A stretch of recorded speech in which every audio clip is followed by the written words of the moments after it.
All right, family, welcome again to another episode of Studio B. I am your host, Pastor MDH. Thank you so very much for joining us here again. Make sure that wherever you're joining us at, Facebook, Instagram, Twitter, or YouTube, you like, subscribe, follow, and even comment so that you don't miss one episode of what's going on here on the set of Studio B. I have in the studio today on set a very special person, Miss Deborah Thomas. I'll give you a little bit of background about her for those who don't know. Let me just kind of start off with the obvious. This is my mother. This is the woman that birthed me into this world some 47 years ago.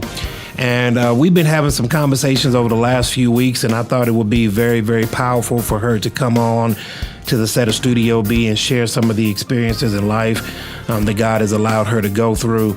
Many of you guys have heard my story before. I've talked about her at great lengths anytime that I teach and preach or whatever the case. Many people know my mom and have heard about our story. So I thought it would be beneficial to bring her on so that she can share some of this wisdom that God has allowed her to get in life. So let me just welcome to the set today, Miss Deborah Thomas, my mother. How are you doing today? Actually, I'm doing very well. You're doing very well. She's a bit nervous, but she's going to be all right. But I wanted to bring her on today to talk about some issues and things that are going on in our world.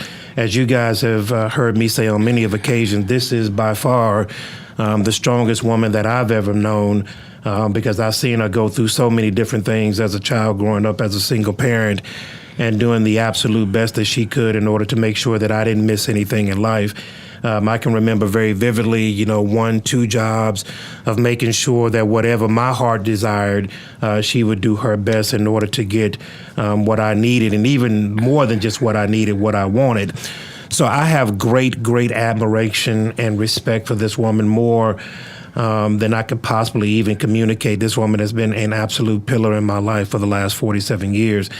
But she has some stories to tell and some life lessons by which to share, in which I have personally gleaned from over the years. And so I thought it beneficial for you to come on and share some of those life lessons. So my dear, tell me a little bit about, and I call her my dear. That's my little nickname for my mom, is my dear. So tell me a little bit about your life and your upbringing.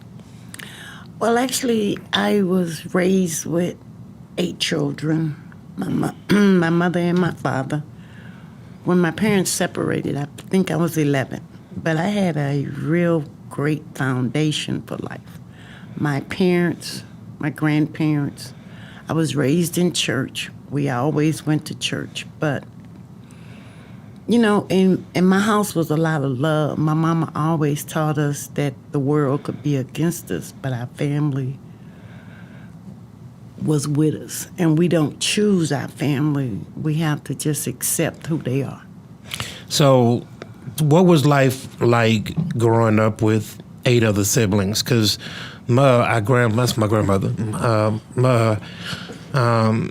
She had, you grew up with 8, but she actually had 11? She had 11. I lost 2 brothers and a sister as infants.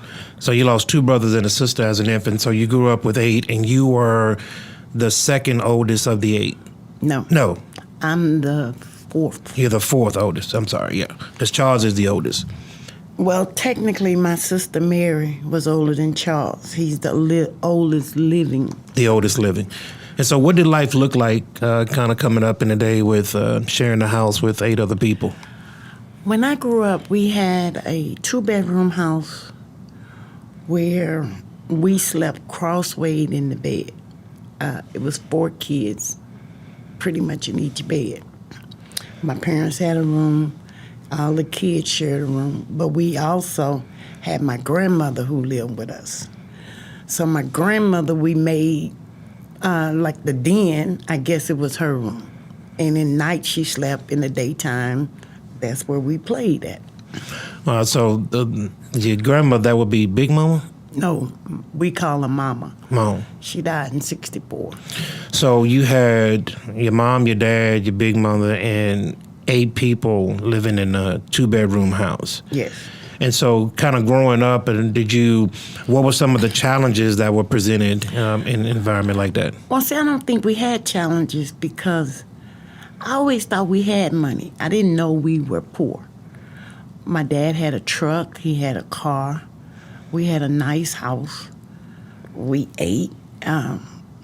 We didn't have... My mom always took us to the stores. We always had nice clothes, but it was a hand-me-down. So one of the things I used to do as a child was try to stay small because my sisters were bigger than me, and I never wanted their clothes. So if I didn't get fat, I didn't have to wear them. and that's just them just being honest. But it was never a lot of confusion in our house. I grew up in a day where we had one TV, and we couldn't watch it all day. We could only watch it on Sunday nights, and we grew up watching Lawrence Welk with the little bubbles going up. And 99% of our time, we spent outside playing. We weren't house kids. We were outside kids. So in growing up in that environment where you had to share the house with so many different people, knowing Mo the way that I do, Mo was one of these. And so to those that don't know, my mom is about, 5'10", maybe about 5'10". I'm 5'7". 5'7", dang, you look like, okay. So my son has now just surpassed her, and Mo was about 6'1". 6'1". And how tall was granddad? 6'5". So 6'5", 6'1". I don't know. I got to go back and look at a birth certificate or something. But so growing up, my grandma Ma was a very, very, very, very, very hard worker, and I've seen those traits have been instilled in you. And so, is that something that was always there, the working aspect of you? My mom always taught us that nothing in life was free. So any time you wanted to accumulate or get something, you had to work for it. And you had to understand no one gave you anything. You had to work for it. So, yeah, I never believed that I could just have something. I had to work for it. And so when you're looking at growing up with all of the intricacies of that many people in one house and all of the stuff that you had to go through, kind of take us a little bit now. You are growing up. What was school life like in that time? See, to me, when I was young, my dad always told me that your job in this life is to make your children's life better than I've made your life. So I was always interested in going to school. And the bad thing about growing up in a small town, the teachers knew your parents. So you couldn't go to school and act crazy because they would call your parents. And they would kind of discipline you, and then your parents would But I was always fascinated with education because books took me where I wanted to go. And I was a dreamer.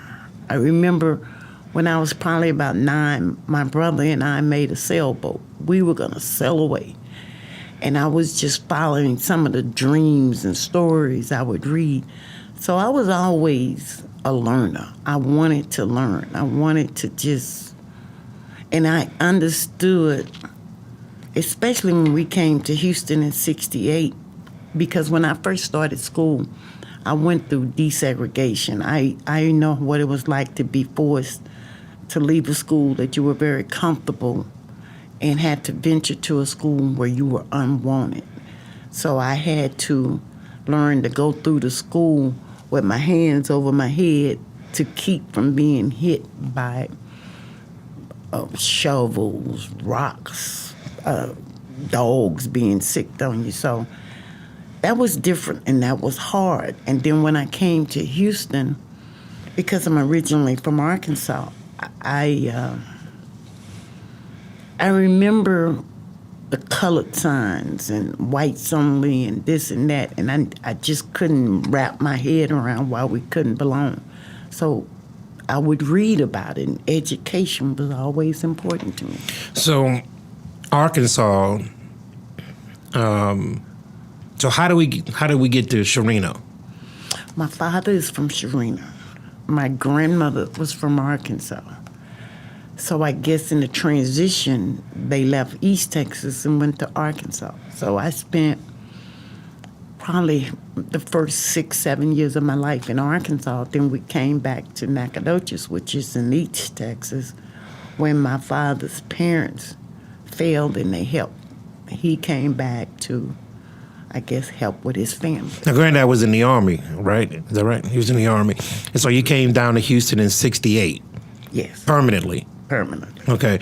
And so when you kind of coming through, and this is a perfect segue to where we're going to try to get to on this podcast, because I've had conversations with my mom at length, especially over this last year, the last couple of years with all of this, this environment that we find ourselves in now. And I have a direct source of somebody that has gone through segregation, that has gone through the rigors of racial injustice at a high level, at a very, very high level. And so because I have somebody that I can glean from, and even with my grandmother, you have people that went through the actual struggle of civil rights and bringing us from where we were to where we are right now. And so how has that shaped your views going through those particular struggles? How has that made you stronger? What kind of views has that given you in life? I think for me, what it has always given me, like I said, I've always been a dreamer. And in order to get to where that dream was taking me, I needed a door. And I've always, even when I started early in my career, I was always able to connect to someone to take me where I wanted to go. And back in the early 70s or whatever, people would consider that brown nosing, but I considered it an opportunity to go through that door. So a lot of times people would say, well, you think you're all of that and you're doing, no, I'm doing what I want to do to get to where I want to go. So now let me give this. My mother didn't give me excuses. I was not raised in a house where I could lean on excuses. It was get it done. This is the job. Make it happen. Because that's kind of the way that I saw my mother operating all of my life. And so I didn't have these things by which to lean on. So if you failed in life, you need to look at what you did to cause you to fail, go back and fix it so that you don't fail again. That's kind of the environment that we grew up in. But coming up as a single mother, coming up and you had me when you were 16. Yes. 16 years old. Talk about what that was like, having a child at 16 years old. I think for me, having a child, a lot of people think it was this whirlwind romance. It wasn't. It was wham, bam, thank you, ma'am, left you with a present. Mm-hmm. But I also think what really helped me move beyond that was my dad always said, you can't make a man a man. A man has to be a man. So if something doesn't want you, own up to what you've done, take responsibility for what you've done, and don't forget who you are, and move forward. So 16, like I said, I excelled in school. The opportunities were there. And I had to look at my life and realize that I had gotten off track and how to get back on track. Well, the good thing, my mom, who worked days, was willing to switch her job and work nights to give me an opportunity to go to school and come home and take care of my son. Well, because I had so many people in the house, I understood I was bringing something in that needed to be fed and clothed and all of this, and I wasn't contributing to the financial end of the house. So when I turned 17, I got my first job. And then I started providing the financial part that I thought would help my household. And my mom was real supportive. And when I graduated from high school, I graduated in the top of my class. I had a full scholarship to different places, but unfortunately I couldn't take those opportunities because I had a child. So I went to the University of Houston, and it wasn't easy, and I don't want to tell I don't want people to think it was a glamorous job. It wasn't. I worked at Church's Chicken. I would leave because I didn't have a car. I would leave home at 6:30 in the morning to catch a bus to go to school. Go to school from 8 to 1. Leave school, catch another bus to go to my job. Get there from 3 to midnight. Leave there, go home, catch another bus to get back home. Study half the night. You waking up all times of the night, missing sleep. And it was a vicious cycle, and it just seemed like it would never end. I didn't get an opportunity to go to the football games, parties. My life was taking care of you. And my mom didn't make it easy for me. So she wouldn't buy Pampers. She had old cloth diapers that she would change during the day. And when I'd get home, the bucket of diapers would be there, and I'd have to wash them. So it was like, okay, I didn't think this through, and yeah. So, so it was a learning curve.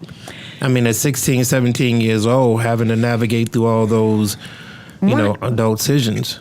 One of the things my mom said to me was, if I make it easy, you won't own what you've done. I have to make you understand what you gave up and what you have to do to prepare yourself to do for this child. So yeah, she did not make it easy. So what was the relationship like? So at 17 years old, you got a brand new baby.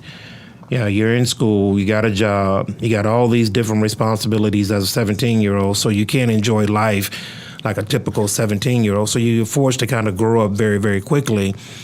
But what was that environment like in regards to, processing through all of that? Was there some times in which you felt like giving up? Was there some times in which you said, okay, what did that process look like? I think for me it was very clear because I had so many people in my ear telling me, you can't do this, you can't do that, you're going to end up on welfare. They had pre-programmed my life. So me being hard-headed and me being this dreamer, I couldn't let the naysayers say what I would do. So a lot of it I did to show people that's not who I am. So I'm happy to say, because I just turned 63, I've never been on social assistance. I've never received anything from anyone. I've always worked to achieve what I wanted. Now, y'all heard that because that's where I get it from. So when all the naysayers are saying that you can't do it, when people put a ceiling on you, again, I come from the stock to where, I just was not allowed to lean on excuses and what you couldn't do. I was not forced, but I was encouraged to push your way through whatever situations that you may be presented with. And so as you're looking at as a single mother, now where did the father side of that go? Where was he at? It's like I said, it was a one-time thing. And you can be, when you're young and you really don't understand a lot of things, and you've come from this environment where you thought life was good. You saw your parents, you saw your grandparents. So I came from this history of man and woman get together. And the reality realized I didn't know what I was doing. It definitely wasn't love. And this person came into my life, and he was going to tell me how I was going to do. And my mindset was, no, that's not what I'm going to do. So I didn't feel as though I needed to chase him. I just simply said, this is not what I want. And I walked away. And so this is, as I look at our life growing up, and it's been me and my mother for 95% of my life, with the exception of having a couple of cousins live with us here and there. But it's been me and my mom for the majority of my life. And so I've been able to see my mom, struggle through life at times, one job, two job.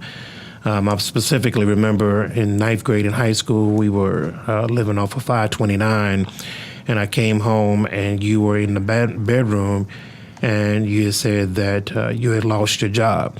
And by the way, that's when I first learned to cut my hair, because I was supposed to get my hair cut that day. And instead, my mom went out to the store and bought me a pair of clippers and told me to get at it, learn it. And so I've been cutting my hair ever since ninth grade. So I've seen my mom come up through the ranks. But one of the things that I admire about you, and I've shared this many times in a public forum, is that your inability to give up, no matter how difficult it got, no matter how challenging it got, you would never, ever, ever give up. And then you wouldn't let me give up. So kind of talk about some of the things that it took for you to overcome those major obstacles in your life and get to a place to where you are now. Well, like I said, I was really influenced by my mom, and my mom would always say to me, "You giving the people what people want. They don't want you to succeed. So just because you got knocked down, just because you got taken off the road you were on, pick yourself up, stand yourself up, look up, because you can never find anything looking down. Shake yourself off and keep pushing." Now that's my dear, we hear that a lot. But isn't that sometimes kind of hard to digest when life keeps throwing you curveballs and you have to keep picking yourself up? Doesn't that make it kind of difficult to continue to go on? I think it makes it difficult if you don't buy into it. You could feel sorry for yourself. You could just say, well, I can't do that. But what happens when you do that, you lose who you are. So if you spent your life chasing these dreams and then you got on the wrong road, I didn't see I would always see the sun rising. And my mom used to have this saying, even if it's raining, she promised me the sun was shining somewhere. So you couldn't see the sun if you just got bogged down in the rain. So my grandmother, God rest her soul, God bless her, she went on to be with the Lord a couple of years ago.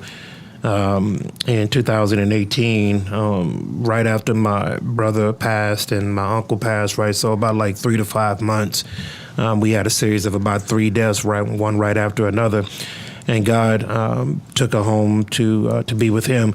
And I can specifically remember going up to Texarkana every single summer at 12 years old. My mom would, as soon as school ended, the next day I would be at the Trailways bus stop downtown by 45, getting put on the bus by my mom to head down to Texarkana. It was the joys of my life. At 12 years old, I was taking a 6-hour trip by myself to head to Texarkana and visit my grandmother every single year. And so she was a dear person. But talk about some of the deep lessons that she instilled in you. I know you talk about that, but it's like when I started to accomplish things and when I started to get stable financially and she could see the growth, she would say to me, "I know you've done so much, you've done without. So when school is out, send him to me. Enjoy." So I look forward to it. Yeah, you really look forward to it. Because for 3 months, I could just do me. Yeah. The next day after school was over, I was on the Trailways bus. Because it wasn't like my mom ever gave me that opportunity to just say, "Here, I got your baby, you do." But she saw me struggle and she would say, "You know what? The day school is out, put him on the bus. I'll meet him at the bus station, and you can have some time to yourself." So to me, that was like, okay, I can keep doing what I'm doing because I know the day they ring that bell, I'm going to ring it down to. But, that was one of the great, because when I got to my grandmother's house and all of my cousins who are watching right now, everybody know this. My mama know this. My grandmother's who's watching from Glory right now knows this. I was her favorite grandchild.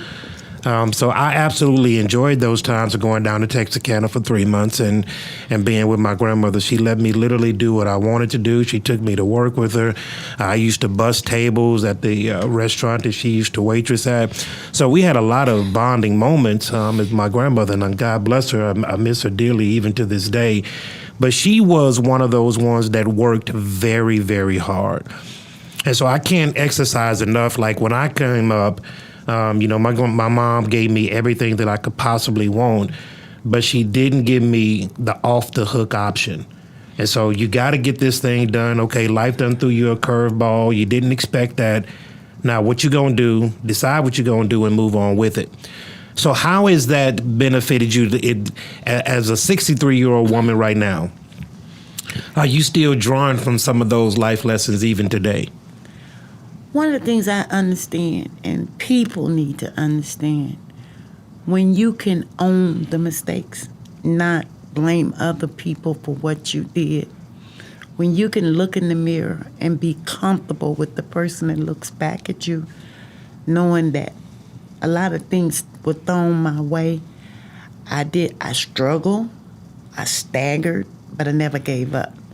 So what gets me, I remember, like I said, I was raised in church. I wasn't given an option to go to church. And a lot of times in my younger years, I knew what a church was, and, I used to always go to the church. But it was an incident that happened to me in 1992. I was young, life was good. I got diagnosed with cancer. Now, I didn't share it with people. You were in the last year of high school. And I lost four hours of my life because I didn't understand. I even tried to convince the doctor to tell me I had something else. During that same week, I had a car, and I had put the car in the shop, and I had taken the car out of the shop, and I had spent over $4,000 to get that car out of the shop. But I was going to work on 59, and as I was traveling 59 in the heat of traffic, I was in the left lane. My car stopped, and I had just picked it up that morning. And I know it was dead because every light on in that dashboard came on. But somehow my car just maneuvered across the street, and I remember exiting on Greenbrier, and there was a Texaco station. I don't know what's wrong with this car, but I'm hot, I'm mad. I done spent all this money, and this car don't just fall dead. But I get out of the car, and this guy come up to me, and he says, "What's wrong with it?" I don't know. He said, "Pat it 3 times." I'm like, okay, that don't make sense. Okay, but I did. And it started. And I looked for the guy, but I couldn't find him. So I got back in the car, and I drove on to work. And I got to work, and I called my girlfriend because the place that I picked my car up hadn't opened. And I was about to tell her with some choice words what had happened to me, and they could have taken my life. This voice came into my ear, and tears came to my eyes. It said, "If I wanted you, I could have took you then." And that was like, wow. So growing up in church, listening but not really understanding, it became real to me. Mm-hmm. So I went back to the doctor to go through the treatment that I had to go through. And I remember the doctor asking me, "How has your attitude changed?" I said, "Because something told me that I wasn't going anywhere. My life was going to continue. I had to learn to be grateful for where I was, because money was good, and I had forgot. I had lost that spirit of being thankful. Mm. But it's a spirit that spoke in my head. And I remember talking to my uncle, and he said, "That was the Lord speaking to you. And that person that told you to pump 3 times, even though you didn't realize it, was for the Father, the Son, and the Holy Spirit. You had put all your faith in the fact that you had spent all this money, and you thought you would move it, but you were going nowhere without the Lord." Let me set the scene here. I often say that as adults, we are simply living out our childhood. We are unconsciously, most of the time, living out stuff that happened to us as a kid later on in our adult life. And most of the time, we don't even know that we're doing these things. I just heard something today that I've never heard before. I am 47 years old, and right here on the set of Studio B, I just heard for the first time that in 1992, my mom got diagnosed with cancer. I've never heard that. She's never shared that with me. And so I want to bring that to the point to where I'm at right now. And one of the things that shapes me, even as an adult today, once life presents you with challenges, and whatever that challenge may be, you are forced to look at that challenge and make some decisions on what you're going to do. The time to kind of sit there and sulk and, okay, woe is me and all that other good stuff. I just wasn't raised like that. And today was a perfect example of what I've said all of my life. Life presents you with a challenge, now what you're going to do. So, my dear, in 1992, my senior year in high school, coming out of high school, you were diagnosed with cancer. You never, ever told me that. I don't think it was something, I think for me, I didn't need a pity party. I didn't. I listened to what the doctors told me. I never stopped working. But I think sometimes when you get diagnosed with certain disease, people have a tendency to try to pat you on the back, tell you it's going to be okay, you the sympathy card. I didn't know how to function under that. So God had already in that week, from what I went through on that freeway, shown me, you will see your son graduate. You will see these things you thought you wouldn't see. I didn't need people running around, it was going to be okay. I know it was going to be okay. So I just went on with my life. So this is an aha moment for me. Yeah, because I don't like to be in boxes. I don't want people to say, I've had several operations on my breast, but don't look at me and see what your life's going to be. You got to live your life to understand what it would be. This was something I had to do. I could have bowed my head and allowed it to overtake me, or I could overtake it by just pressing forward, and that's what I did. My heart is experiencing a couple of palpitations right now. One is it further solidifies in my heart how strong you are as a mother, and just kind of seeing how you handle life, which that attitude which transferred to me, that gives me a greater appreciation for it. But then two, there are things in which life kind of throws our way and kind of rocks us for a bit, and then we just got to sit back and kind of, okay, now get a plan of attack on what we're going to do. Here, 28 years later, we're in 2020. That was in 1992. If my math is correct, that's 28 years later. I heard that my mom got diagnosed with cancer. So I want to ask you this. As we were growing up in our house, I know one of the things that motivated you to succeed is the limitations that people placed on you. Now, I've seen you go from a single mother to a graduate of college to being at the top of your industry, just climbing up the corporate ladder. And I've been able to watch this all throughout my life. So I know that was a motivating force of when people would put a limitation on you. But what other things did you have in order to motivate yourself to succeed? Like I said, I used to spend a lot of time with my dad, and my dad said you will never accomplish things if you don't have a plan. So I always have had a plan. And he always would say, you got to understand where you want to go. You may have to tweak it, turn it, and sometimes you just got to stand still, and understand you're not going the way you want to go. Look at what you've done, be honest with yourself, and then put one foot before the next and just keep moving.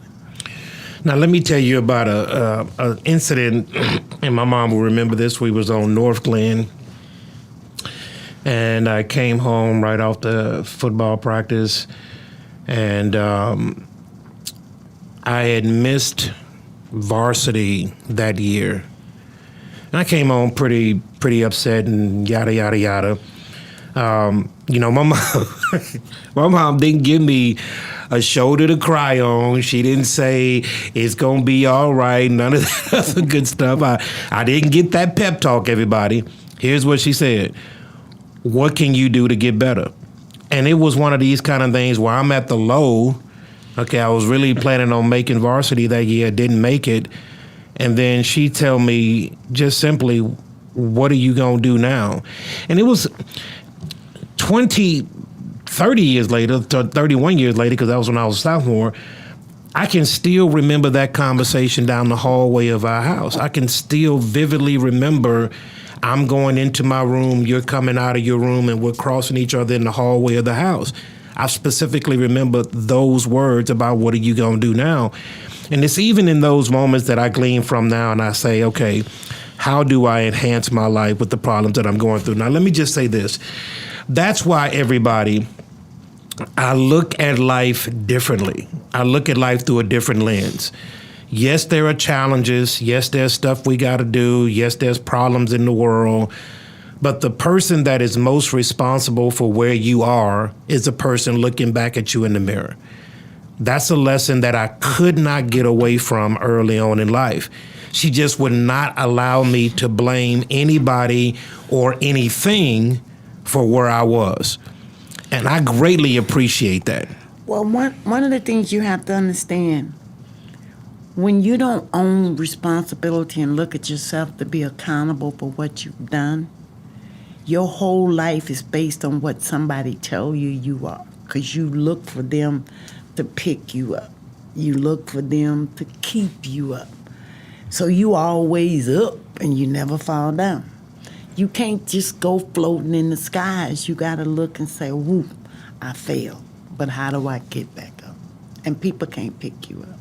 That's why I try to, even when I talk to my granddaughters, because I'm so proud of them, because they did what I was not able to do, was graduate from high school with no children. Thank you, Jesus. Praise God. No, but that's encouraged. I try to encourage them by telling them I'm grateful you didn't duplicate what I did. So I'm thankful for that. But I think you have to understand, just because you get beat up don't mean you can't keep going. So if you I try to, and I tell you this all the time, I can't surround myself with negative people. My glass is always half full, it's never half empty. So I'm always looking to continue to put into my cup. And if you taken out of it, you drain me. So I remove myself from negative people. Now, my mother's a grandmother of 4. Now, she led into that segue, so I'm finna follow it. Grandmothers now with their grandkids get to do the big do-over. So, now my kids are, reaping all of the benefits of the life lessons learned previously up there to it. But I would often call my mom and say, hey, I need you to call Bum. I need you to call Markayla. Those are my 2 kids that are in college right now. Just to give them some words of wisdom opposite of their dad. Because, we have tried to do things differently and trying to instill that same sense of work ethic that I had put in me. But there's a different era now, Mom. There's a different era that you can't blame nobody. You're the only one that is responsible for where you are. That mentality is being pushed to the fringes now. It is not received. And so as you're looking at right now going on in our world, we have in the African-American community, we got 74% of all new births are birthed to single mother households. How would you encourage that single mother right now that may be watching wherever, on whatever platform? Life is a challenge for her right now. She's going through some things. She's got some issues going on, and she's got these baby or babies. How would you encourage her? What type of advice would you give that person?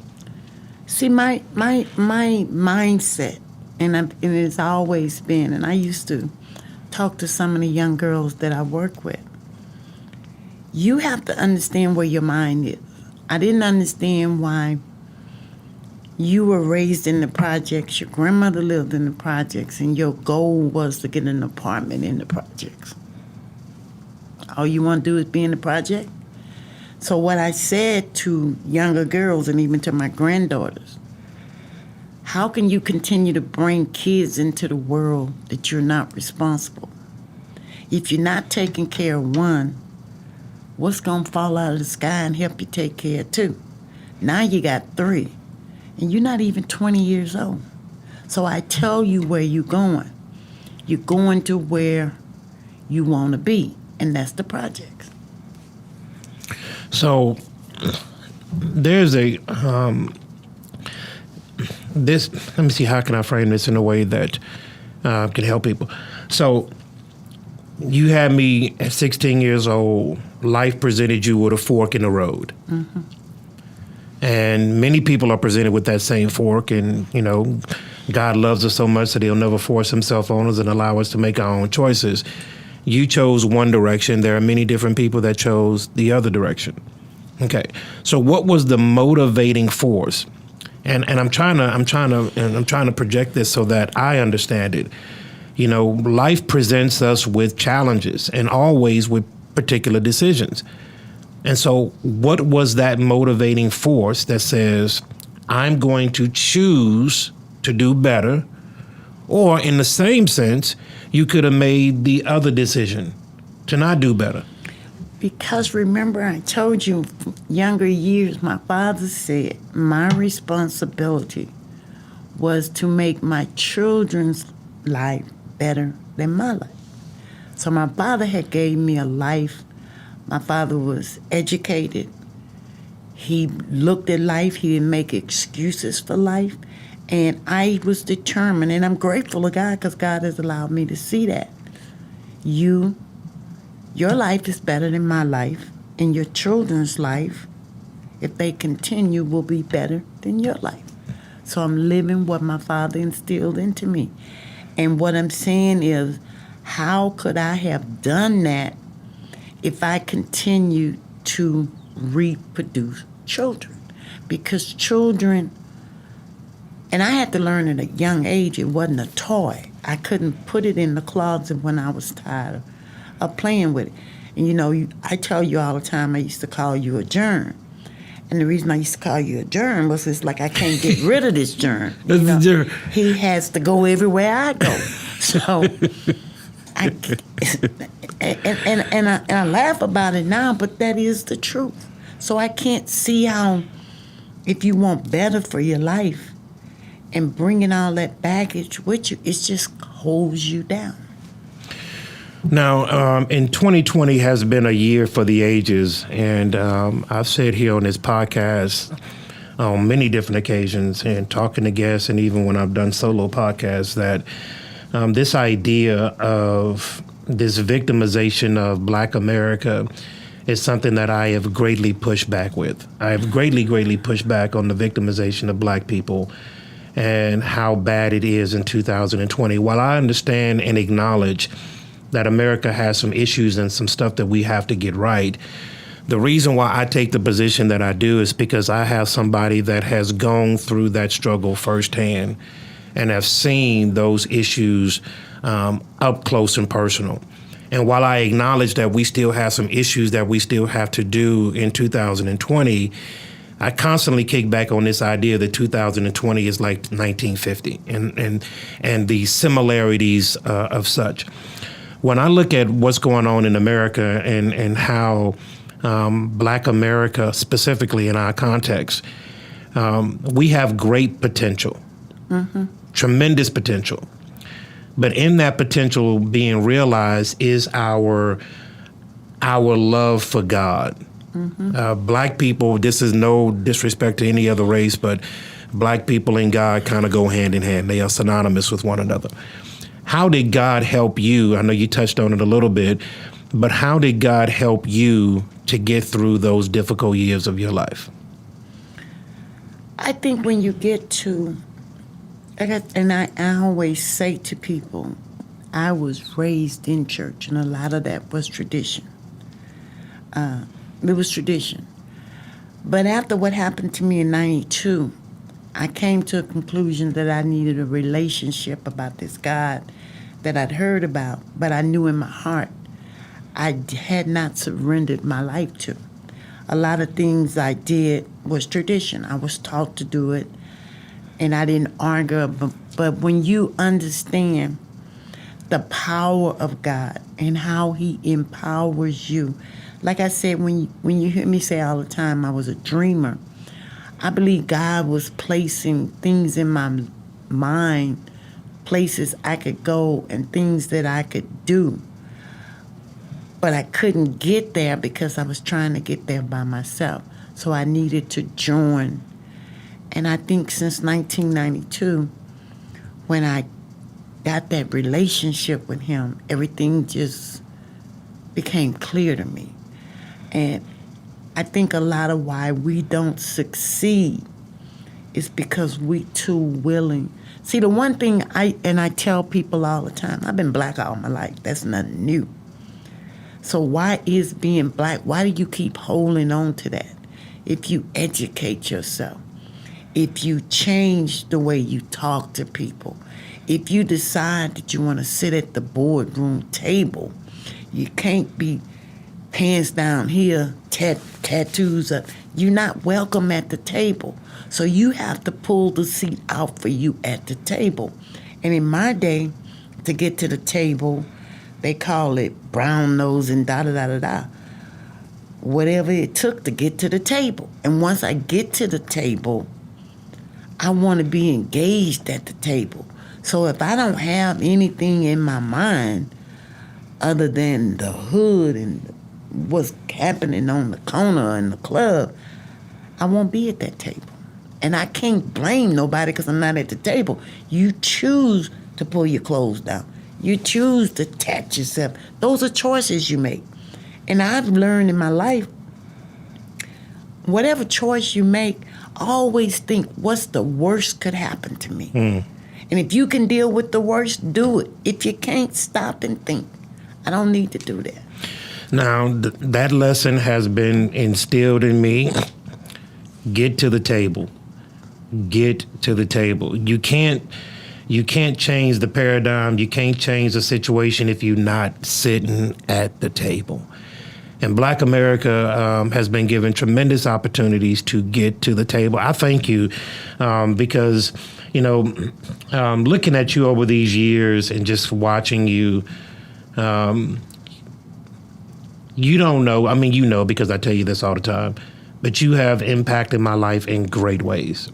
I'm a lover of reading. I love to read. When you come up to my office, 70% of those books in my office I have read.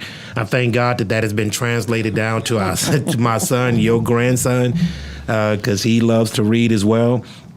Because that is a gateway to society. That is a gateway to the unknown. And so I want to thank you because, my dear,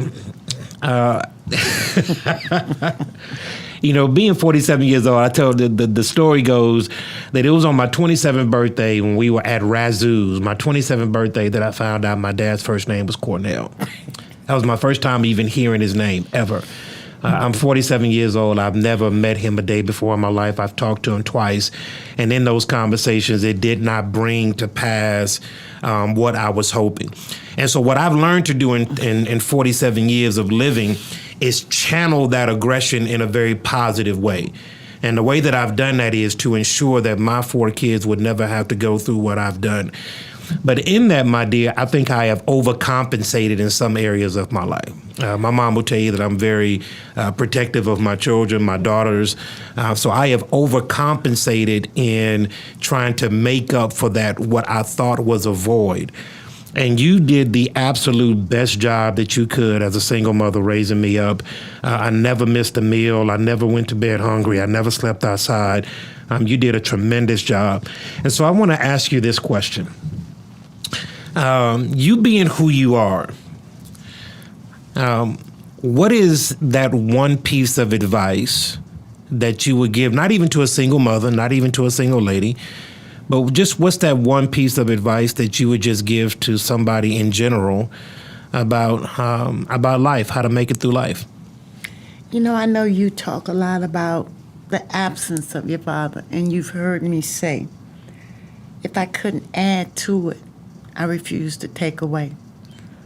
Maybe I misjudge, I don't know. I saw no value. So what I say to people, you have to listen to the inner side speaking. You can be a party to something just to be a party to make the party better.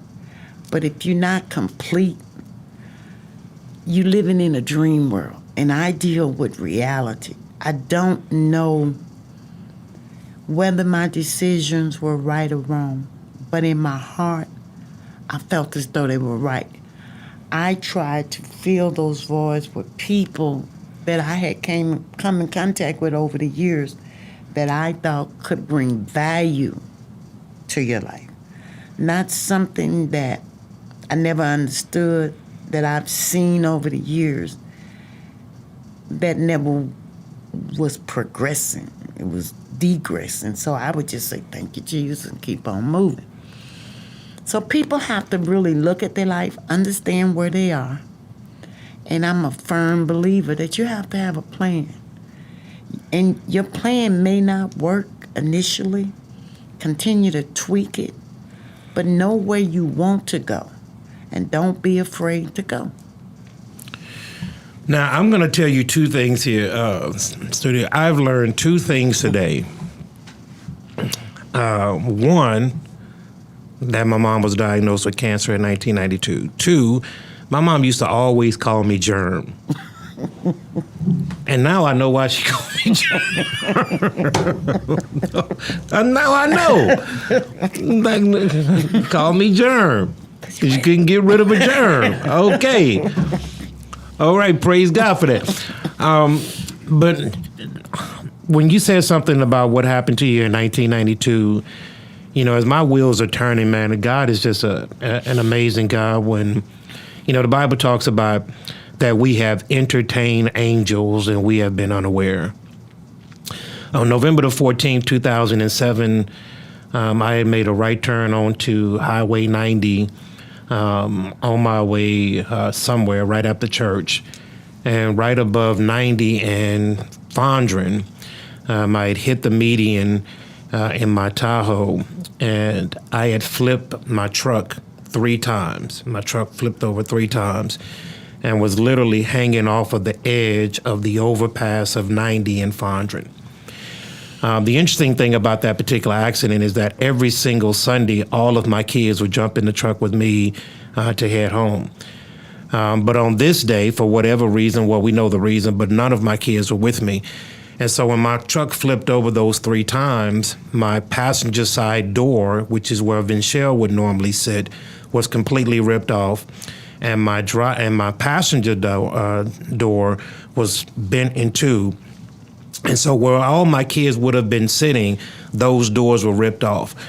As my truck flipped over those 3 times, windows smashing and everything, I can specifically remember that there was no cars coming. And as I crawled out from the bottom, my truck was on the side, I crawled out. From the other side, I saw this gentleman come to me. No traffic on 90, and anybody that knows 90 knows that there's always traffic on 90. But I saw this man come across the road, and this man placed his hand on my stomach. I specifically remember this. And he told me to sit down. And when he did that, he told me to rest right there on the rails. My truck is sitting there all busted up. And then here come the cars. They're coming and trying to avoid the accident. When I look up, this man was gone. Now, I've gone over this particular scenario in my head 1,001 times. This is not something that I dreamed. I didn't hit my head. I wasn't hallucinating. I clearly see the man come over there. I clearly felt him touch my stomach. I clearly heard him tell me to sit down. And then when I look up, he's gone. And literally 30 seconds later, an ambulance is driving up. I have on a white suit. This is in my days of white suit, y'all. I have on a white suit, and they take me down to Memorial Hermann. And in the ambulance, they're securing my neck, put me on the gurney and all that other good stuff. I get down to the emergency room, and the doctor says, wow, there's not a scratch on you. He says, you know, your suit's not even dirty. And when I think about what you just said about that moment when that guy told you to pump the brakes 3 times. I think about that in my own life, that God was covering me because he has a particular plan for our lives. And that plan will never, ever, ever, ever not come to pass because God has his hand on us. And my dear, today has been a blessed day for me. We're going to talk offline, everybody, because this is my one and only mother that I absolutely love dearly with all of my heart, my mind, and my soul. So let me ask you this last question as we bring this to a head. As a grandmother, you're in a different space now. Mm-hmm. You know, your son is 47 years old. He's got a wife and some children. What's life like for you now at 63 and a grandmother? Well, I think life for me now is 63, grandma, all this good stuff is it's good. I think sometimes when I look at my grandkids, I remember a few weeks ago talking to Benchelle, and she's telling me, I'm all caught up with my work. I said, well, Benchelle, how can you be caught up? Maybe you are where the class is, but you're not caught up. So a couple of days later, she called me. She said, Mama, they gave a test, and if I hadn't have listened to you, I wouldn't have passed that test. I said, you don't ever get comfortable thinking you caught up. You got to stay ahead. So I don't beat them. I try to encourage them, and I try to tell them that life will send you some challenges.